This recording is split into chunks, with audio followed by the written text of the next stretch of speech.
जयपुर के अशोक क्लब में John Lang नामक पुस्तक का विमोचन किया गया। पुस्तक के लेखक अमित रंजन ने बताया कि यह पुस्तक महारानी झांसी के वकील जॉन लैंग की जीवनी पर आधारित है। उन्होंने बताया कि आजादी के संग्राम के दौरान जॉन लैंग भारतीयों के पक्ष में मुकदमों की पैरवी करते थे, लेकिन तब उनके योगदान को भुला दिया गया। इस पर शोध करके ये किताब लिखी गई है।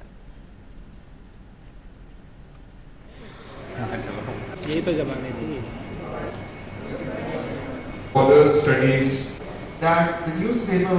जॉन लैंग के विषय में किताब है और ये मेरे पीएचडी का शोध का विषय था। तो जॉन लैंग के बारे में ज़्यादा कुछ जानते नहीं हैं ज़्यादातर लोग, क्योंकि इतिहास के पन्नों में ये खो चुके हैं। तो जो इतिहासविद हैं, हिस्टोरियंस हैं, वो इनको झांसी की रानी के लॉयर के तौर पे, वकील के तौर पे जानते हैं। करीब 4-5 साल का वक्त लगा मुझे शोध करने में।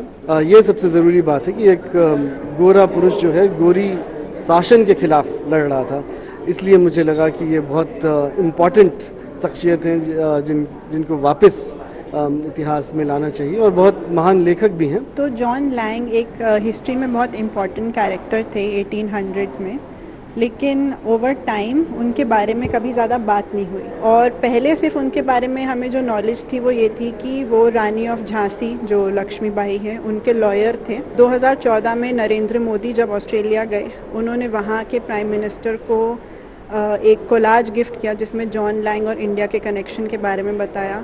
तो ये सारी चीज़ें हमें पता नहीं थी जो अब हमें अमित की किताब से पता चलती है। तो हिस्ट्री के माध्यम से देखें या लिटरेचर के माध्यम से देखें तो एक बहुत इम्पॉर्टेंट किताब है।